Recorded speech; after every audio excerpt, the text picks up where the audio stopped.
Ada hal yang tidak terlihat, tetapi sangat menentukan arah hidup manusia. Bukan sekedar ekonomi, pendidikan, atau lingkungan sosial, melainkan frekuensi batin yang dipancarkan setiap hari.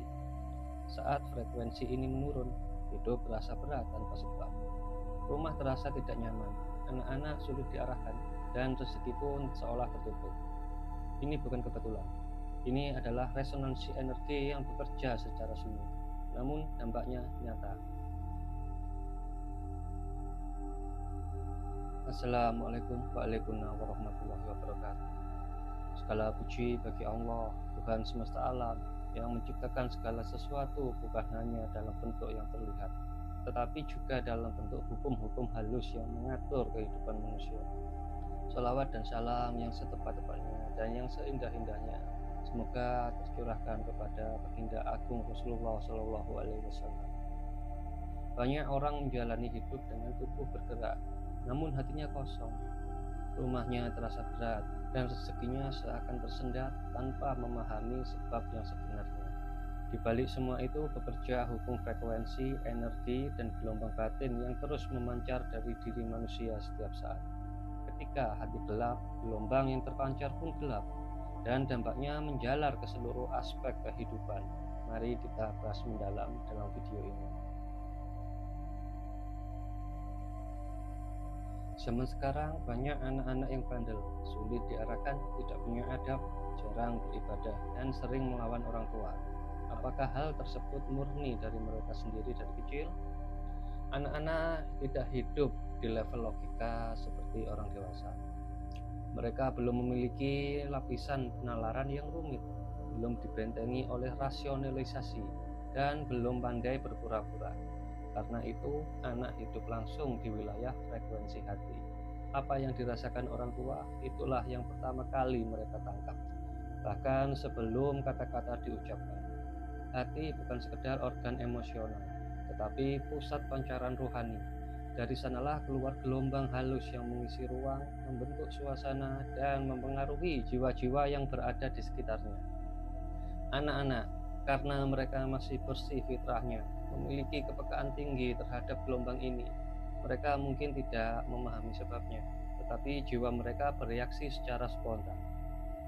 Ketika seorang ayah atau ibu memendam amarah, kecewaan, kecemasan, atau kelelahan batin yang tidak pernah disucikan, maka hati mereka memancarkan frekuensi berat.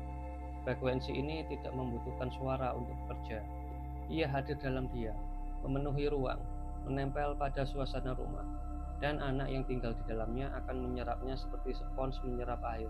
Inilah sebabnya banyak orang tua berkata, "Saya tidak pernah mengajarkan anak saya bersikap seperti itu." Padahal anak tersebut hanya meniru kondisi batin orang tua, bukan meniru ucapan. Anak yang mudah marah seringkali hidup di lingkungan batin yang penuh tekanan.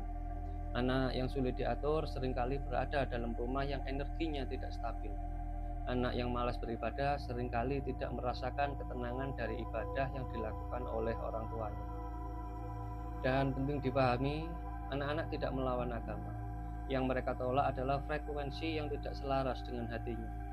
Ketika agama disampaikan dalam suasana tegang, penuh tuntutan, atau dibalut dengan emosi negatif, maka yang terekam oleh anak bukanlah nilai sucinya, tetapi tekanan batinnya. Akhirnya, anak mengasosiasikan kebaikan dengan beban dan ibadah dengan ketidaknyamanan. Rasulullah Shallallahu Alaihi Wasallam dikenal sebagai pribadi yang paling lembut terhadap anak-anak, bukan karena beliau sekedar bersikap manis, tetapi karena frekuensi hati beliau adalah rahmat. Anak-anak merasa nyaman di dekat beliau, bukan karena ceramah, tetapi karena pancaran rohani yang menenangkan. Ini menunjukkan bahwa pendidikan paling dalam tidak terjadi lewat instruksi, melainkan lewat resonansi. Anak-anak juga sangat peka terhadap ketidaksinkronan. Ketika orang tua menyuruh sholat tapi hidup dalam kegelisahan, menyuruh jujur tetapi hatinya penuh keluh kesah, menyuruh sabar tetapi dirinya mudah meledak, maka anak akan menangkap kontradiksi itu sebagai ketidakjujuran batin. Bukan berarti orang tua munafik, tetapi ada jarak antara ucapan dan keadaan hati. Dan anak-anak merasakan jarak itu dengan sangat jelas. Di dalam kondisi seperti ini, anak sering menjadi gelisah tanpa sebab.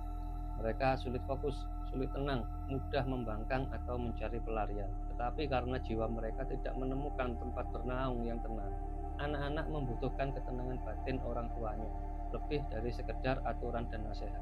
Lalu apa hubungannya dengan frekuensi? Frekuensi hati juga mempengaruhi kecenderungan spiritual anak. Anak yang tumbuh dalam rumah yang dipenuhi zikir, sholawat, dan keikhlasan, meskipun sederhana, akan memiliki jiwa yang lebih mudah tunduk kepada kebaikan. Sebaliknya, rumah yang penuh keluhan, gosip, kemarahan tersembunyi, dan kecemasan akan membentuk jiwa anak yang defensif dan resisten. Dan perlu digarisbawahi, ini bukan tentang menyalahkan orang tua. Banyak orang tua lelah, terluka, dan berjuang sendiri tanpa bekal tazkiyatun nafs. Namun justru di titik inilah kesadarannya. Memperbaiki anak harus dimulai dari membersihkan frekuensi hati orang tua. Anak bukan objek perbaikan, melainkan indikator kondisi batin rumah tangga. Dan ketika hati orang tua mulai tenang, ikhlas, dan terhubung kepada Allah dan Rasulullah, perubahan pada anak sering terjadi tanpa banyak kata. Anak-anak menjadi lebih lunak, lebih mudah diarahkan, dan lebih respek terhadap nilai-nilai agama. Bukan karena metode baru, tetapi karena medan energi rumah berubah. Maka jika hari ini anak Anda sulit diatur, jangan terburu-buru menyalahkan zaman, sekolah, atau lingkungan luar. Cobalah berhenti sejenak dan bertanya dengan jujur pada diri Anda sendiri. Frekuensi apa yang setiap hari aku pancarkan di rumahku ini? Karena bagi anak-anak, itulah pelajaran pertama yang paling mereka pahami. Pasti kita semuanya sudah mengetahui bahwa rumah adalah tempat bernaung jasmani dan rohani.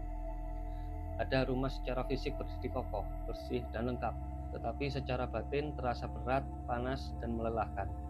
Penghuninya sering merasa tidak betah berlama-lama di rumah, mudah tersulut emosi, dan sulit menemukan ketenangan meskipun tidak ada masalah besar yang sedang terjadi. Dalam perspektif rohani, kondisi ini bukanlah kebetulan. Ini adalah tanda bahwa rumah tersebut telah kehilangan cahaya batinnya dan berubah menjadi ruang mati secara spiritual, mirip seperti kuburan rohani. Dan energi gelap itu bukan berarti rumah itu dihuni oleh sesuatu yang kasat mata. Energi gelap adalah akumulasi frekuensi rendah yang terbentuk dari hati manusia yang terus-menerus berada dalam kondisi negatif. Keluhan yang tidak pernah selesai, amarah yang dipendam, kecemasan berkepanjangan, iri hati, dengki, dan maksiat yang dibiarkan tanpa taubat. Semua ini memancarkan gelombang halus yang menempel pada ruang dan waktu. Di dalam Islam, rumah sejatinya adalah tempat turunnya sakinah. Namun sakinah tidak hadir otomatis hanya karena status pernikahan atau bangunan yang bagus. Sakinah hadir ketika hati di dalamnya hidup dan terhubung kepada Allah dan Rasulullah. Ketika hubungan batin itu terputus, maka kehilangan fungsinya sebagai tempat bernaung rohani dan berubah menjadi tempat singgah jasmani semata. Lalu apa tanda-tanda nyata jika rumah dipenuhi dengan energi gelap?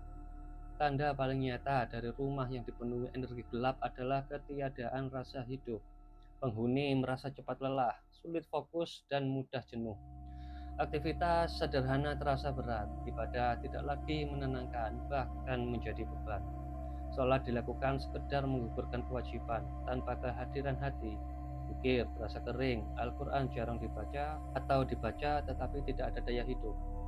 Lalu dampaknya apa jika rumah itu ada energi gelap? Energi gelap juga menciptakan pola konflik yang berulang. Masalah kecil membesar tanpa sebab yang jelas. Percakapan mudah berubah menjadi pertengkaran. Suasana rumah dipenuhi ketegangan yang tidak terucap. Anak-anak menjadi gelisah, pasangan menjadi saling menyalahkan, dan setiap orang merasa tidak dipahami. Padahal akar masalahnya bukan pada peristiwa, tetapi pada medan energi yang rusak. Di dalam rumah yang sehat secara rohani, kesalahan bisa diselesaikan dengan lembut. Namun dalam rumah yang gelap, kesalahan kecil terasa seperti ancaman besar.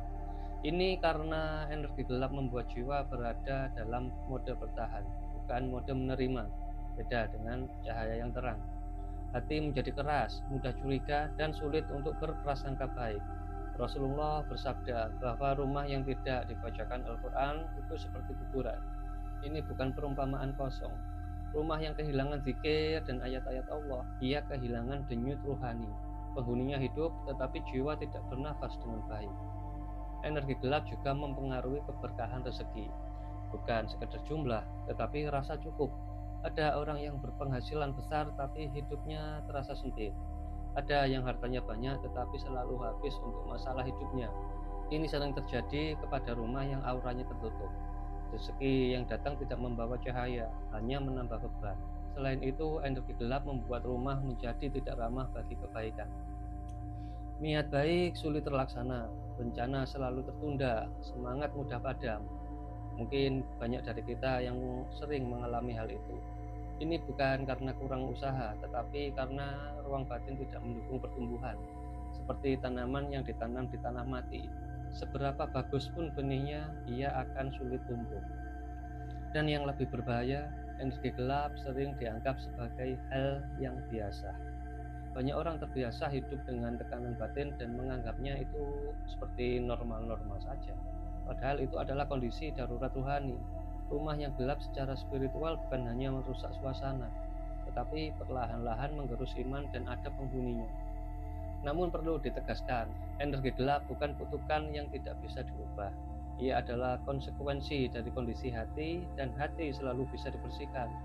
Rumah yang terasa mati bisa dihidupkan kembali, bukan dengan resonansi fisik, tetapi dengan menghidupkan kembali hubungan dengan Allah dan Rasulullah. Ketika zikir kembali hidup, ketika sholawat dibaca setiap hari, ketika Al-Quran kembali dibaca dengan kehadiran hati, ketika keluhan diganti dengan kesadaran, perlahan medan energi rumah akan berubah.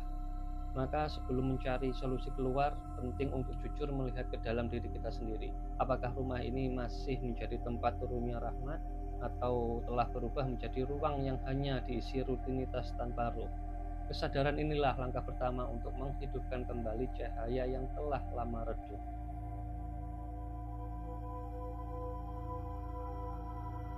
Lalu dari mana asalnya energi gelap itu sendiri?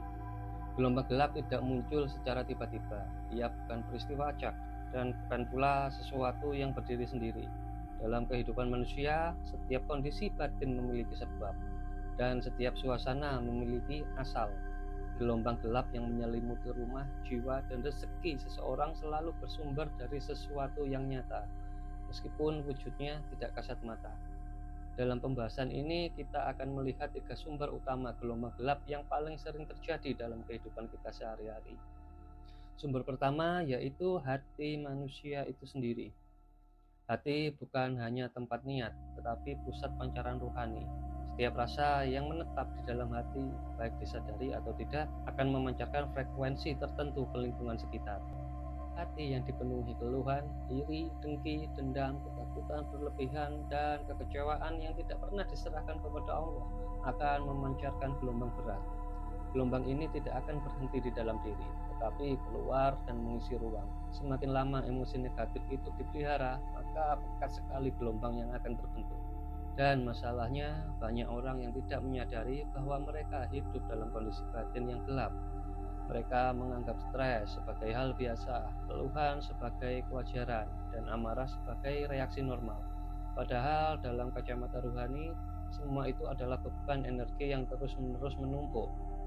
Hati yang tidak dibersihkan akan menjadi sumber pencemaran bagi sekitarnya.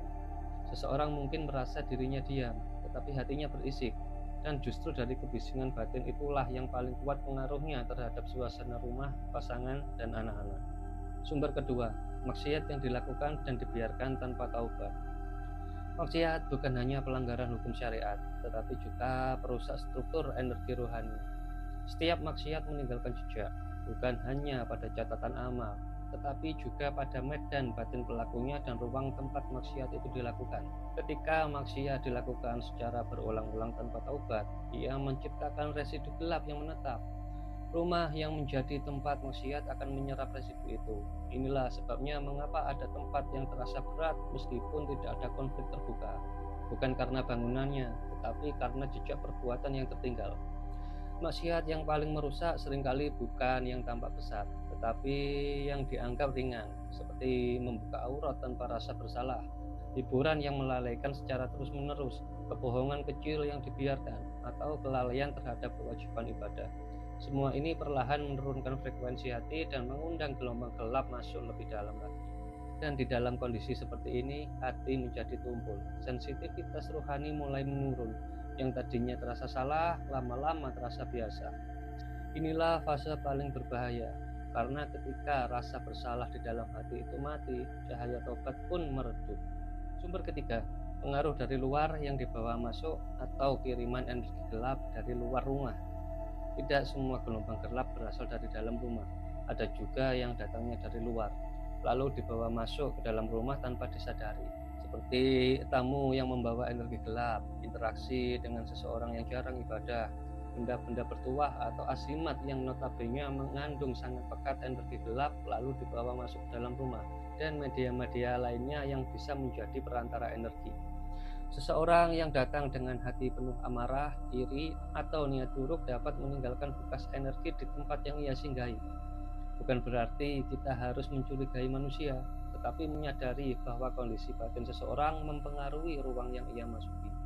Begitu pula dengan benda-benda tertentu. Barang yang didapat dari proses yang tidak bersih atau berasal dari lingkungan yang gelap secara moral dan spiritual dapat membawa pengaruh halus. Media seperti smartphone yang terus memancarkan konten negatif juga berperan besar menurunkan frekuensi rumah, terutama jika konten itu dikonsumsi tanpa kontrol. Yang perlu digarisbawahi, gelombang gelap dari luar hanya bisa menetap jika rumah tidak memiliki benteng rohani. Rumah yang hidup dengan zikir, sholawat, dan Al-Quran memiliki daya tolak alami. Sebaliknya, rumah yang kosong secara rohani mudah menyerap apapun yang masuk. Dalam tiga sumber ini, hati manusia, maksiat yang dibiarkan, dan pengaruh dari luar saling berkaitan dan saling menguatkan. Hati yang gelap membuka pintu maksiat, maksiat melemahkan benteng, benteng yang lemah membuat pengaruh dari luar mudah masuk. Inilah siklus gelombang gelap yang sering tidak kita sadari. Kesadaran terhadap sumber energi gelap adalah langkah awal menuju pembersihan, karena tidak mungkin membersihkan rumah jika kita tidak tahu dari mana kotorannya berasal. Dan di dalam urusan rohani, kejujuran melihat sumber adalah separuh dari kesembuhan. Lalu apakah energi gelap itu mempengaruhi rezeki? Banyak orang mengira rezeki hanya berkaitan dengan kerja keras, strategi, dan kecerdasan mengelola peluang. Semua itu memang sebab lahiriah. Namun dalam kenyataannya ada orang yang bekerja keras tetapi hidupnya tental sempit. Dan ada pula yang usahanya biasa tetapi setiap jalannya terasa lapang. Perbedaan ini seringkali tidak terletak pada kemampuan, melainkan pada kondisi batin yang membentuk aliran rezeki. Di dalam Islam, rezeki bukan hanya sekedar materi. Rezeki adalah segala sesuatu yang membuat hidup berjalan. Kesehatan, ketenangan, ide, kesempatan, dan rasa cukup. Semua itu bergerak dalam hukum yang sama. Rezeki mengalir di ruang yang terang dan tersendat di ruang yang gelap. Ketika energi gelap mendominasi rumah dan hati, maka pintu-pintu rezeki perlahan tertutup. Bukan karena Allah itu pelit, tapi karena manusia menutup jalurnya sendiri. Energi gelap yang menutup rezeki pertama-tama berada pada level batin. Hati menjadi sempit, penuh kekhawatiran, dan sulit percaya. Ketika hati dipenuhi rasa takut berlebihan, rezeki yang datang pun merasa tidak pernah cukup. Uang ada, tetapi selalu habis. Peluang muncul, tetapi selalu terlewat. Ini bukan kebetulan, karena hati yang gelap tidak mampu menangkap cahaya peluang. Selanjutnya, energi gelap mempengaruhi kejernihan akal. Pikiran menjadi kusut, sulit fokus, dan mudah bimbang.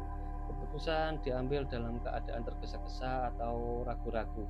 Dalam kondisi seperti ini, manusia sering mengambil langkah yang justru menjauhkan dirinya dari rezeki, seperti salah memilih jalan, salah percaya orang, atau menunda peluang yang seharusnya diambil. Semua ini adalah dampak dari medan batin yang belum bersih. Dan yang jarang kita sadari adalah energi gelap juga menghilangkan keberkahan. Seperti dua orang bisa menghasilkan jumlah yang sama, tetapi hasilnya berbeda. Yang satu merasa cukup dan tenang, yang satunya lagi merasa kurang dan gelisah. Keberkahan bukan soal angka, tetapi soal daya guna dan ketenangan yang menyertainya. Ketika energi gelap mendominasi, rezeki kehilangan ruhnya. Ia datang tanpa membawa kebaikan yang menetap dalam diri manusia itu. Dalam banyak kasus, energi gelap muncul dari sikap batin terhadap rezeki itu sendiri, seperti keluhan yang terus-menerus, rasa iri terhadap rezeki orang lain, dan ketidaksyukuran yang halus. Hal itu adalah gelombang rendah yang secara langsung menghalangi aliran rezeki. Syukur adalah frekuensi tinggi, keluhan adalah frekuensi rendah. Ketika keluhan lebih sering dipancarkan daripada syukur, maka yang menguat adalah jalur kesempitan. Rasulullah mengajarkan agar manusia menjaga lisannya dalam urusan rezeki, bukan karena kata-kata itu magis, tetapi karena kata adalah bentuk energi yang memantul kembali ke hati. Lisan yang terus mengeluh akan memperkuat medan energi gelap dalam dirinya, dan medan itulah yang menentukan bagaimana rezeki datang dan pergi. Energi gelap juga membuat seseorang sulit menjaga amanah dalam hal rezeki itu sendiri. Uang mudah bocor untuk hal-hal yang tidak perlu, pengeluaran tidak terkontrol, keputusan finansial sering diambil dalam kondisi emosi. Ini semua adalah tanda bahwa rezeki datang tanpa cahaya petunjuk, bukan karena kurang ilmu, tapi karena hati tidak berada dalam keadaan sadar dan tenang. Selain itu, rumah yang dipenuhi energi gelap sering menjadi tempat di mana rezeki tidak betah. Ada rasa berat untuk berusaha, malas untuk bergerak, dan cepat putus asa. Semangat mudah mati, ide sulit muncul, padahal rezeki seringkali datang melalui ide dan keberanian untuk melangkah. Ketika energi gelap menguasai, semua pintu itu terasa tertutup. Namun perlu ditegaskan lagi, energi gelap tidak menghilangkan rezeki yang telah ditetapkan oleh Allah. Ia hanya menyempitkan jalan turunnya. Ketika hati dibersihkan, ketika syukur dihidupkan, ketika hubungan dengan Allah dan Rasulullah diperbaiki, jalur rezeki akan terbuka kembali dengan cara yang sering tidak terduga. Dan apa yang harus kita ingat dalam hal rezeki ini? Rezeki paling awal yang kembali hadir adalah ketenangan. Dari ketenangan lahir kejerihan, dari kejerihan lahir keputusan yang tepat, dan dari keputusan yang tepat, rezeki lahiriah pun mengikuti. Inilah urutan yang sering dilupakan. Maka jika hari ini rezeki terasa sempit, jangan hanya mengevaluasi strategi, tetapi periksa juga medan energi batin. Karena rezeki bukan hanya soal apa yang kita kejar, tetapi juga soal apa yang kita pancarkan. Lalu bagaimana caranya untuk membersihkan energi gelap ini? Ketika seseorang mulai menyadari bahwa hidupnya terasa berat, rumahnya tidak nyaman, anak-anak sering gelisah, dan rezeki tersendat, pertanyaan yang sering muncul adalah bagaimana cara membersihkan energi gelap ini.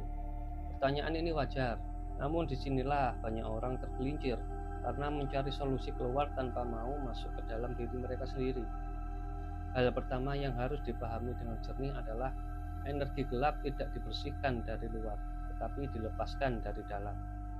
Membersihkan energi gelap bukan ritual instan, bukan pula pekerjaan satu orang untuk orang lain. Ia adalah proses perubahan keadaan batin yang berkelanjutan. Selama sumbernya masih aktif, pembersihan apapun hanya akan bersifat sementara. Langkah paling mendasar dalam membuka kuncian energi gelap adalah taubat batin. Bukan sekedar ucapan istighfar di lisan, tetapi kesadaran jujur bahwa ada pola hidup, pola pikir, dan pola rasa yang selama ini dibiarkan. Taubat dalam hal ini berarti berhenti memelihara keluhan, berhenti menikmati kemarahan, berhenti membiarkan maksiat kecil, dan berhenti merasa benar sendiri. Setelah taubat, langkah berikutnya adalah menghidupkan zikir sebagai nafas rumah. Zikir bukan tambahan, tetapi fondasi. Rumah yang sering dibacakan Al-Quran, dipenuhi dengan sholawat, dan disebut nama Allah secara rutin akan mengalami perubahan medan energi secara perlahan namun pasti. Bukan karena suara, tetapi karena kehadiran makna dan kesadarannya. Namun di titik inilah penting disampaikan dengan tegas. Jangan sampai mencari seseorang untuk membersihkan energi gelap di rumah Anda. Bukan karena itu mustahil, tetapi karena itu berbahaya bagi tauhid dan tidak menyelesaikan akar masalahnya.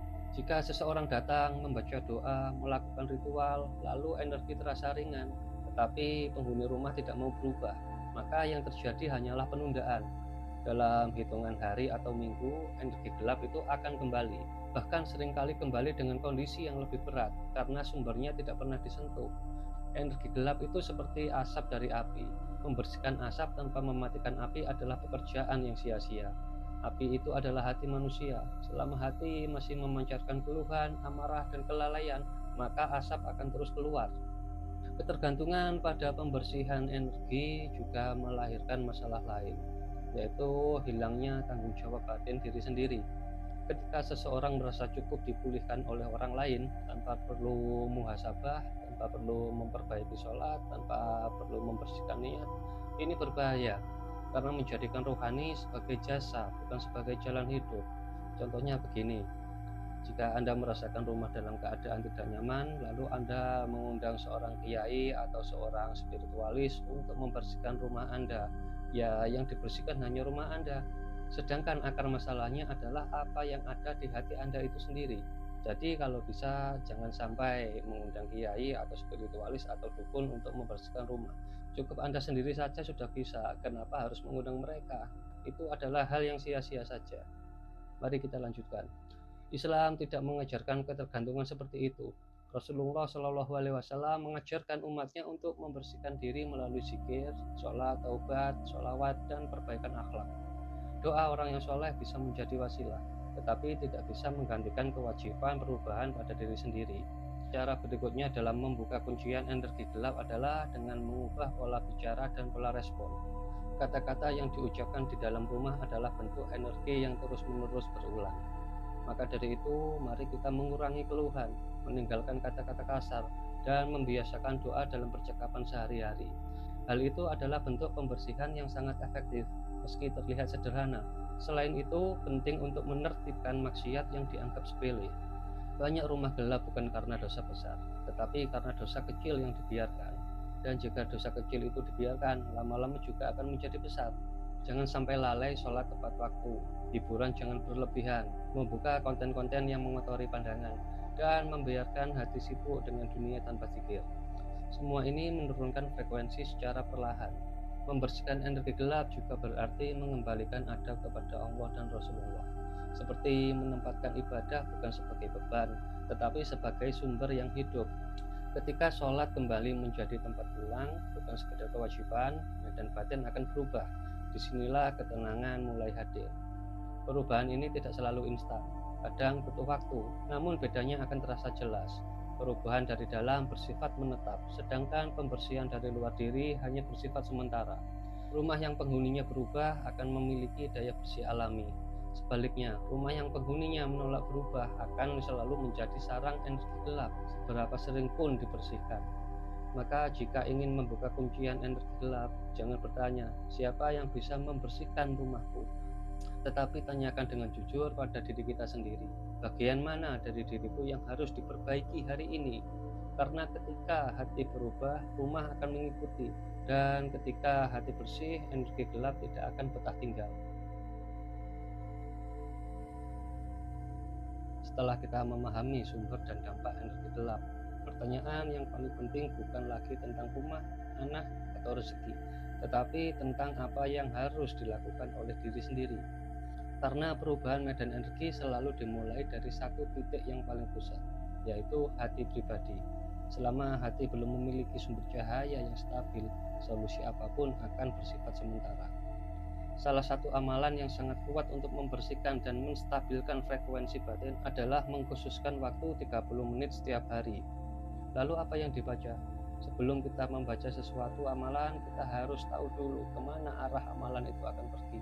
Kalau saya pribadi, yang saya amalkan adalah membaca nida, yaitu menyeru atau memanggil kepada Rasulullah Shallallahu Alaihi Wasallam.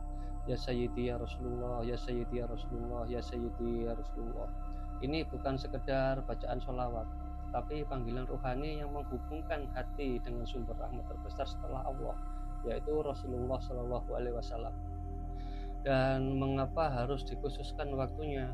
Karena energi rohani tidak bekerja optimal dalam keadaan tergesa-gesa, sambil lalu lalang, atau bercampur dengan distraksi lainnya.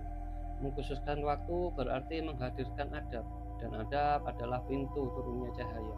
30 menit itu tidak lama, dan itu bukan sekedar angka magis, tetapi waktu minimal agar hati turun dari kebisingan dunia ke dalam kesadaran. Ketika seseorang membaca nida, ya Sayyidi ya Rasulullah, dengan keadaan tenang, dengan duduk tenang, menenangkan nafas dan menghadirkan rasa butuh, maka yang pertama kali berubah bukan suasana luar, tetapi irama batin kita sendiri. Gelombang hati yang tadinya kacau, berat, dan tidak beraturan mulai tersusun ulang. Ini karena nida ya Sayyidi ya Rasulullah itu memiliki karakter frekuensi tinggi yang menyatukan hati dengan rahmat, bukan dengan ego. Pancaran utama dari amalan ini adalah menjernihkan hati dan marifat billah. Energi gelap bertahan karena hati yang keras, defensif, dan penuh beban. Ketika hati mulai lembut, gelombang gelap kehilangan tempat untuk berpijak. Ia tidak diusir secara paksa, tetapi larut dengan sendirinya, karena tidak cocok dengan frekuensi yang baru. Dan pancaran kedua adalah ketenangan yang menetap, bukan tenang sesaat, tetapi tenang yang menjadi latar hidup. Orang yang istiqomah membaca Nida Ya Sayyidi Ya Rasulullah ini biasanya merasakan bahwa masalah masih ada, tetapi tidak lagi menguasai jiwa. Reaksi menjadi lebih halus, pikiran menjadi lebih jernih, dan emosi lebih terjaga. Ini tanda bahwa medan energi batin mulai stabil. Lalu pancaran ketiga adalah perluasan rahmat ke sekitar. Ketika hati tersambung kepada Rasulullah, maka yang terpancar bukan hanya ketenangan pribadi, tetapi juga pengaruh ke lingkungan. Anak-anak menjadi lebih lunak, suasana rumah menjadi lebih hangat, percakapan menjadi lebih ringan. Bukan karena usaha langsung, tetapi karena frekuensi hati orang tua sudah berubah, dan rumah pun ikut menyesuaikan. Dan yang perlu dipahami dengan benar, ini bukan pemanggilan ruh, bukan praktek mistik, dan bukan pencarian pengalaman. Ini adalah amalan mahabbah dan adab. Tidak perlu rasa tertentu untuk mengamalkannya. Bahkan ketika hati terasa kering, bacaan tetap dilakukan. Justru istiqomah dalam keadaan kering itulah yang membersihkan lapisan gelap paling dalam yang ada pada hati kita. Membaca nida ini juga melatih hati untuk keluar dari pusat ego. Selama ini energi gelap sering bertahan karena manusia terlalu sibuk dengan dirinya sendiri, dengan lukanya, dengan keluhannya, dengan ketakutannya. Ketika hati diarahkan untuk memanggil Rasulullah SAW, pusat kesadaran berpindah dari aku menuju umat, dari beban menuju penuntunan. Amalan ini tidak menggugurkan kewajiban lain. Sholat tetap wajib, taubat tetap perlu, akhlak tetap harus diperbaiki. Namun nida ini berfungsi sebagai penstabil medan, agar proses perbaikan tidak terus jatuh bangun. Ia seperti jangkar rohani yang menjaga hati tetap terhubung dengan gelombang yang hidup. Penting juga ditegaskan, perubahan dari amalan ini tidak selalu dramatis. Kadang tidak ada sensasi apapun, tetapi tanda paling jujur adalah perubahan sikap, yaitu lebih sabar, lebih mudah memaafkan, lebih jarang mengeluh, dan lebih cepat kembali kepada Allah saat tergelincir. Inilah pancaran sejati. Biasanya teman-teman saya kalau mengamalkan ini selama 30 menit setiap hari, dalam 2 hari, 3 hari, 4 hari, otomatis di dalam hatinya akan berzikir nida itu sendiri, yaitu otomatis di dalam hatinya akan membaca Ya Sayyidi Ya Rasulullah tanpa dia sadari. Dan jika nida Ya Sayyidi Ya Rasulullah dilakukan secara istiqomah 30 menit setiap hari, ini akan menjadi sumber cahaya personal. Dari sinilah energi gelap mulai kehilangan dominasi, bukan karena dilawan, tapi karena hati sudah punya pusat cahaya yang baru. Dan ketika satu hati berubah, medan energi rumah pun mulai akan mengikuti, karena rumah selalu tunduk pada frekuensi hati yang paling dominan di dalamnya. Pada saat ini banyak orang memandang rumah hanya sebagai tempat tinggal, tempat berteduh, dan tempat istirahat secara fisik. Padahal dalam perspektif rohani, rumah adalah medan energi hidup yang terus dibentuk oleh hati, niat, dan kebiasaan para penghuninya. Rumah bukan sekedar benda mati, ia adalah ruang yang merespon apapun yang dipancarkan di dalamnya. Setiap rumah memiliki medan frekuensi tersendiri. Medan ini tidak selalu ditentukan oleh luas bangunan, desain interior, atau materi, tetapi oleh kualitas batin manusia itu sendiri yang tinggal di dalamnya. Ketika rumah diisi oleh hati yang hidup, rumah itu akan memancarkan ketenangan. Sebaliknya, ketika rumah diisi oleh hati yang gelap dan gelisah, rumah menjadi berat meskipun secara fisik tampak nyaman. Dalam pembahasan sebelumnya telah dijelaskan bahwa anak-anak, rezeki, dan hubungan antar keluarga sangat dipengaruhi oleh medan energi ini. Bukan karena rumah memiliki kuasa sendiri, tetapi karena rumah adalah pantulan kolektif dari frekuensi hati para penghuninya. Yang paling dominan mempengaruhi medan ini biasanya adalah orang yang paling banyak berinteraksi dan paling kuat pancaran emosinya. Rumah yang sehat secara rohani memiliki ciri yang sederhana namun jelas. Penghuninya mudah kembali kepada Allah dan Rasulullah. Ketika ada masalah, mereka masih bisa sholat. Ketika emosi naik, mereka masih bisa menahan diri. Ketika salah, mereka masih bisa meminta maaf. Ini tanda bahwa medan energi rumah masih terbuka terhadap cahaya. Dan rumah yang medan energinya rusak akan menunjukkan gejala sebaliknya. Ibadah terasa berat, emosi sulit dikendalikan, kesalahan dibalas dengan kesalahan lain. Setiap orang sibuk mempertahankan ego masing-masing. Dalam kondisi seperti ini, rumah tidak lagi berfungsi sebagai tempat pemulihan, tetapi justru menjadi sumber kelelahan batin. Dan penting dipahami bahwa medan energi rumah itu bersifat dinamis. Ia bisa berubah. Rumah yang dulu terasa tenang bisa menjadi gelap jika hati para penghuninya terdegradasi dari energi cahaya menuju energi gelap. Dan sebaliknya, rumah yang dulu berat bisa menjadi terang jika satu persatu hati mulai dibenahi. Tidak perlu menunggu semua orang berubah. Seringkali cukup satu orang yang istiqomah memperbaiki diri, maka medan energi rumah pun mulai bergeser. Inilah hikmah mengapa Islam menekankan peran kepala keluarga dan ibu dalam rumah tangga. Bukan semata-mata peran sosial, tetapi karena frekuensi batin mereka menjadi poros rumah. Ketika poros ini lurus dan bersih, rumah akan stabil, dan ketika poros ini kacau, rumah juga ikut goyah. Medan energi rumah juga berfungsi sebagai benteng. Rumah yang hidup dengan zikir, sholawat, dan Al-Quran memiliki daya tolak alami terhadap pengaruh luar yang negatif. Bukan berarti masalah tidak masuk, tetapi masalah tidak menetap. Ia datang, diuji, lalu pergi. Sebaliknya, rumah yang kosong secara rohani mudah menyerap apapun yang lewat, baik dari manusia, media, maupun suasana luar rumah. Yang sering dilupakan, bahwa rumah adalah tempat paling jujur untuk melihat diri kita sendiri. Di luar manusia bisa berpura-pura, tetapi kalau di dalam rumah, lepaskan topeng itu. Karena itu kualitas rumah adalah cermin kualitas batin yang paling nyata. Jika rumah terasa berat, jangan langsung menyalahkan keadaan. Jadikan itu alarm untuk muhasabah. Membangun rumah sebagai medan energi yang sehat tidak memerlukan ritual yang rumit.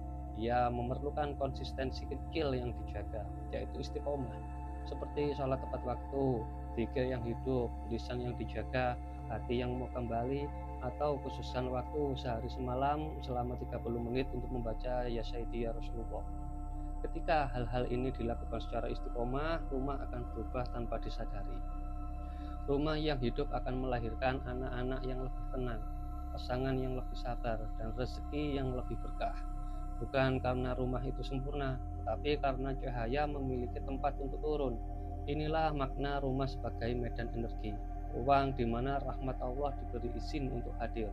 Maka pertanyaan akhirnya bukan lagi tentang bagaimana cara membersihkan rumah, tetapi siapa yang siap menjaga frekuensi hidup di dalamnya.